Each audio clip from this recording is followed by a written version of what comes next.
What is vetting, really, right? What is vetting? Why do they do that? The whole reason nominees for high office get checked out, the whole reason they get vetted, the whole reason there's supposed to be a deep dive background check on anyone applying for a security clearance, anybody potentially being appointed to high office, the whole reason to do that is to make sure there isn't going to be any leverage against them or any hidden dynamics at play while they have a sensitive position on behalf of the United States of America. So you want to know, like, is this person a foreign agent? Or were they a foreign agent in the past? Are they linked to organized crime? Do they have a criminal background of any kind or links to criminal associates? Is this person on someone's payroll or in debt to someone? Are they addicted to drugs or alcohol or gambling? Is there anything about this person's life or background that makes them potentially vulnerable to blackmail or extortion? Is there anything that can be known about them that they really wouldn't want to get out and they might do anything to keep it from being made public? Well, how about if a guy got his job only because the contents of an official government report into his alleged child sex trafficking was politically suppressed, and he's therefore desperate to keep that hidden from the public? While, among many other people involved in the process, at least 10 members of Congress have that report that he is desperate to keep hidden. Is that a good situation for the Attorney General of the United States to be in?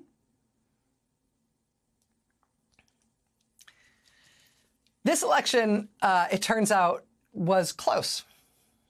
Closer than the rhetoric and the noise around it would make you think. Donald Trump only improved on his electoral vote showing from 2016 by 6 EVs. He got 6 more electoral votes than he got in his razor-thin win in 2016. He went from 306 to 312. In 2016, at least in all the states he won, the Republican Senate candidate won as well. In this election, that did not happen. There were 4 states where Trump won, but the Republican Senate candidate lost. So his coattails were pretty short, pretty thin. Republicans in the House will still have only a teeny tiny majority, one of the smallest majorities in history.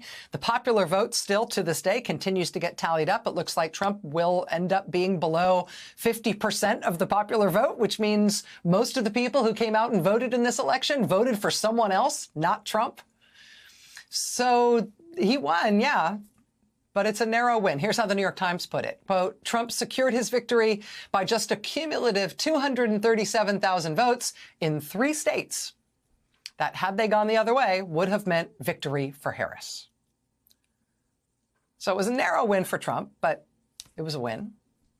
And in addition to holding on to their tiny majority in the House next year, Republicans will also take control of the Senate next year.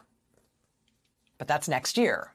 And that means for Democrats, right now, right this very minute, this is an important time. And they should be making the most of every second they continue to control the Senate. And in the weird circumstances we're in right now, that could mean telling the FBI to hand over their file on the federal criminal investigation into Matt Gaetz. Hand that over to the Senate.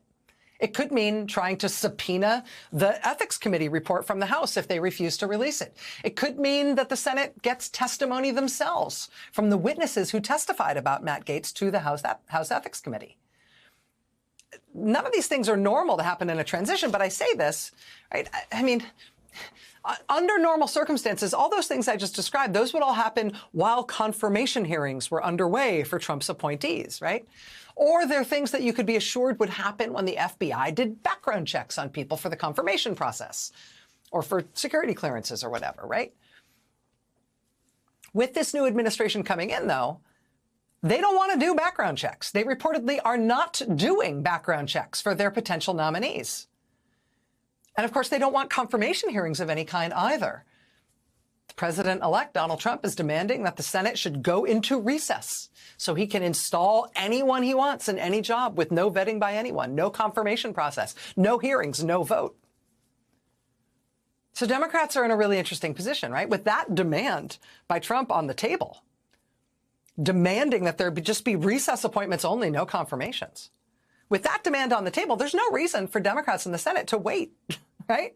It's possible no confirmation hearings are ever coming for any of these nominees.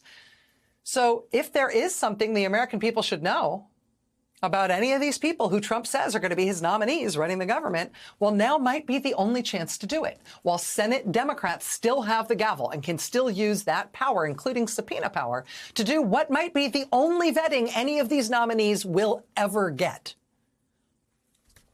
Senator Blumenthal today saying that for the Senate Armed Services Committee, that might include holding a hearing to get testimony from witnesses who say they have information about the rape allegation against Donald Trump's choice for Defense Secretary Pete Hegseth.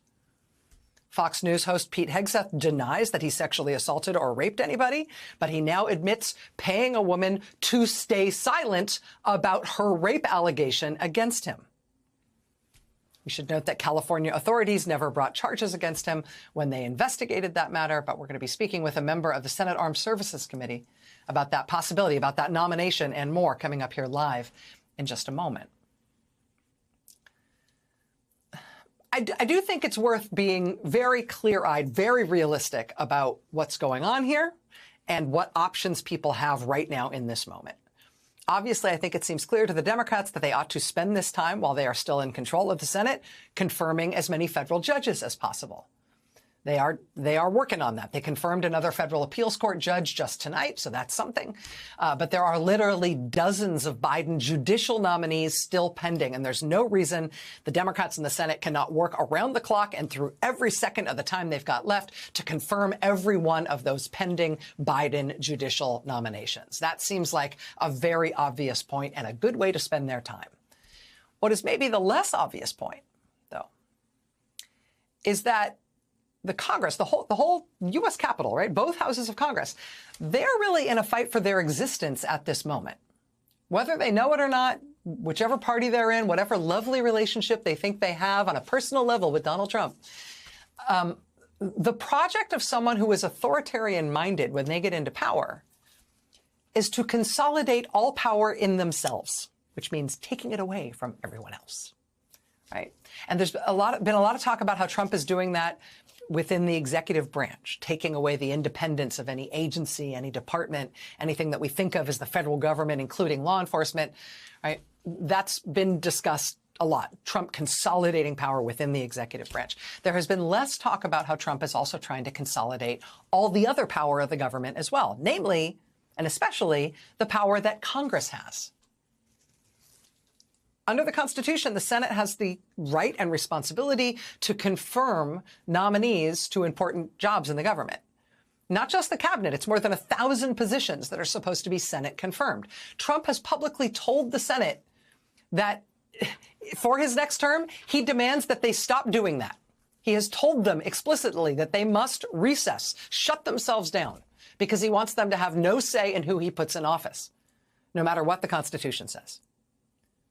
That's why the Democrats who are in control in the Senate right now, they may have the only opportunity they may have the only chance the public's going to have to hold hearings on and investigate and vet and tell the public what the public needs to know about these nominees. It is weird to try to do this in the transition before the nominations are formally made by the newly sworn-in president, but honestly, that'll be too late. Trump is the one who made it weird by making this demand that the Senate not confirm any of his appointees. Democrats should take him at his word and do the hearings now. But it's not just the Senate. The Washington Post was first to report that these guys are also planning to try to kibosh the other major role that Congress has in governing the United States, which is the power of the purse, right? The money, appropriating the funds that the government spends. Washington Post reports that part of the plan for Trump's radical austerity program that he has outsourced to eccentric right-wing billionaire Elon Musk, part of the plan is that they're not going to have Musk and his commission, whatever it is, they're not going to have them make a proposal to Congress as to what Elon Musk thinks ought to be cut out of the government. They're just planning on cutting it all directly, having Musk just tell Trump what to do, and then having Trump just make the cuts himself, leaving Congress out of it, getting rid of, in other words, the power of the purse. So it's just decided between Elon Musk and Donald Trump. And this isn't small stuff, right? This is putting the accused child sex trafficking guy who says he wants to abolish the FBI and maybe the whole Justice Department in charge of the Justice Department without any vetting or confirmation hearing or background check or vote. This is, according to the guy who is heading up the austerity program with Elon Musk, a plan to, quote, delete the government, which is the exact same language used by the influential radical blogger who J.D. Vance cites as a major influence on his thinking. This guy, Curtis Yarvin, is the one who started this thing on the far right, that the government needs to be, quote, deleted. He says the government needs to be deleted, and then we need to replace it with something new, something for which he says we will, quote, need to get over our dictator phobia. We need to delete the government and then get over our dictator phobia. They're not trying to abolish the fundamental functions of Congress. They're not trying to get rid of Article 1 of the Constitution to do small stuff. They're trying to get rid of Article 1 of the Constitution. They're trying to marginalize and disempower the whole Congress in order to do the most radical things imaginable.